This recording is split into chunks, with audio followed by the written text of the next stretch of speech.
Here are some reasons, no, kung bakit ang kurakot stays kurakot. And with all the news na napapanood natin ngayon, no, we're talking about billions na naging guni-guni na lang pala. And the main question is, girl, bakit parang hindi sila guilty? Bakit harap-harapan na yung panloloko or panlalamang pero parang wala naman sa kanila? Kita mo yung onting ulan, baha agad. Yung mga tao, no, na walang choice kundi sumuong sa baha. Kasi pag hindi sila pumasok sa trabaho, that means walang kakainin yung pamilya nila. Pero yung mga nakaupo, yung mga buwaya, ay girl, makapag-flex, wagas. So bakit tayo as mamamayan, no, apektado, pero yung pinaparinggan mo, pinaparinggan natin, girl, parang kausap mo pader, walang pakialam, ay hindi guilty, walang remorse na nagaganap. Hi! So here are some factors kung bakit ganyan talaga sila. Number 1 is cognitive dissonance reduction. People want to see themselves as good. Now, if their actions contradict that, it creates that inner tension sa sarili nila. Kaya kailangan nilang i-rationalize yung ginagawa nila. So it's a term used to rationalize the bad thing you have done. Kumbaga, if halimbawa smoker ka, no, naninigarilyo, alam mong harmful yan, alam mong hindi maganda sa health mo yan, pero ang sagot mo lang, isang sigarilyo lang naman per day, hindi na masama yan. If you have a 1 billion project, 30% lang naman ang kinuha mo, ay wala naman na makakaalam yan, girl. Nagbigay naman nga ako ng trabaho sa mga empleyado ko, ay nakakain naman yung pamilya nila. If hindi ko kukunin yung 30% na kickback na yun, ay si upper boss yung kukuha nun. Ano ako? Hello? Ay nako. This self-justification removes that guilt. Number 2, moral licensing. So when someone does one good thing, no, parang they feel licensed to do something bad without being guilty about it. So halimbawa, Pasko, eto yung plano. Mamimigay na lang tayo ng 5K, door to door tayo. Matutuwa na sila niyan kasi ay, may pangreban yung mga kumare natin. Ay, may panginom yung mga kumpare natin. Hindi nila alam, galing lang naman ito sa tax nila. Ahihi. So, ikaw naman na nakatanggap, no? Ay, Kap, thank you. The best ka talaga. Ikaw yung bubutuhin ko sa eleksyon. Ayan yung senador kung makatao talaga yan. Makapag-charity wagas, pero may tax benefit din naman silang nakukuha. Number 3 is dehumanization. So when people don't see others as human, no, they see them as voters, workers, statistics. Empathy drops. Wala nang empathy na magaganap. So guilt and empathy don't register in the same way they do for most people. So what I mean by that is, let me explain. So for normal, average people, no, ikaw, ako, apektado ka whenever you see the news na halimbawa nakita mo yung magtataho na nag-usong sa baha kasi pangkain nila ng pamilya na yon. From people to people, nakikita mo siya as tao. Ramdam mo to kasi girl, na-experience mo na sumuong ka na din sa baha. Alam mo yung pakiramdam din na nakisiksikan ka sa MRT. Alam mo yung mangyayari pag hindi ka nagtrabaho kasi wala kang sahod sa katapusan. Kaya kahit anong hirap, isusuong natin kasi talagang magiging mandirigma tayo ng Pilipinas.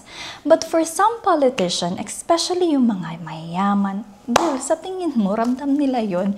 They only see you, they only see us as voters. That's all. Wala naman yan sa kanila, yung mga napanood na mga naghihirap na hamayan. Wala kumbaga sa level ng knowledge nila, wala kumbaga sa level ng isip nila. Just because hindi naman nila na-experience yun eh, hindi naman sila lumaki dun eh. They may have empathy, no, pero wala yung compassion. They may have empathy, but they don't feel compassion. Now, what I mean by this is, they don't feel or understand the suffering by those harmed by their actions. They may understand kumbaga what people feel, pero hindi nila nasi-share yung feeling na nararamdaman natin. Ay, kawawa naman. Hanggang dun lang yun.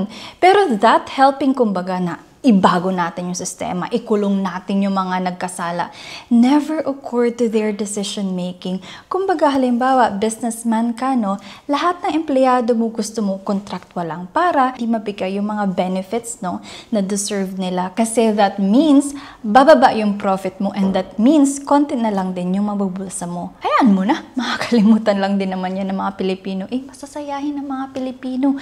Etong gawin natin, magpa-raffle na lang tayo ng TV, magpa-raffle na lang tayo ng bagong kotse. Tuwang-tuwa na sila niyan, girl. Moral disengagement. So they rationalize their actions. So for example, lahat naman gumagawa nito eh. Parte naman to ng sistema. I deserve ko to kasi best in work ako. Yung iba din pong mamamayan, best in work din. When that wrongdoing becomes the rule, not the exception. Lahat naman gumagawa. Bakit ako maging bayani? Hindi naman ako si Jose Rizal. Si boss nga, 30% ang kickback. Ako 5% lang naman sa akin. Okay lang yan. Normal na yun. Bakit ka nga naman titiwalag sa sistema? Parte na yun. So naturally, hindi ka mag-guilty kasi lahat naman tayo damay-damay unless meron ka ng character.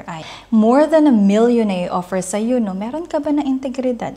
And those values, walang perang makakatumbas nun. And there's also this social reinforcement, yung mga peers, yung mga colleagues nila, mga kapwa nila politician, kapwa nila businessman, yung mga kaalyado nila sa buhay. May praise, wealth, and power, pero wala yung ethics. Magkano kickback na nakuha mo? 10%.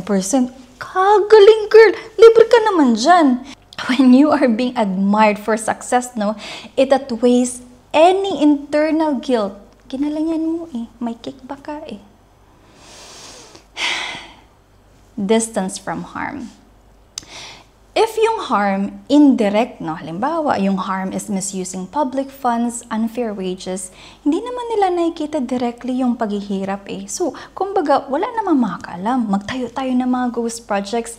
The only reason why it had been big ngayon kasi that harm, lahat tayo nakakaranas nun. Nasa news lahat tayo apektado. Pero if wala yung mga baha-baha na yan, they can just mask.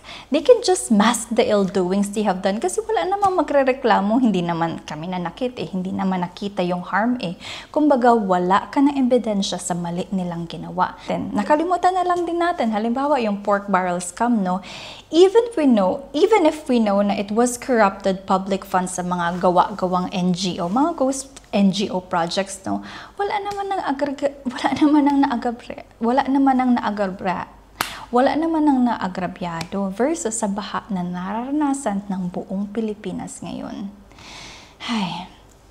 And last one is cultural narrative of success.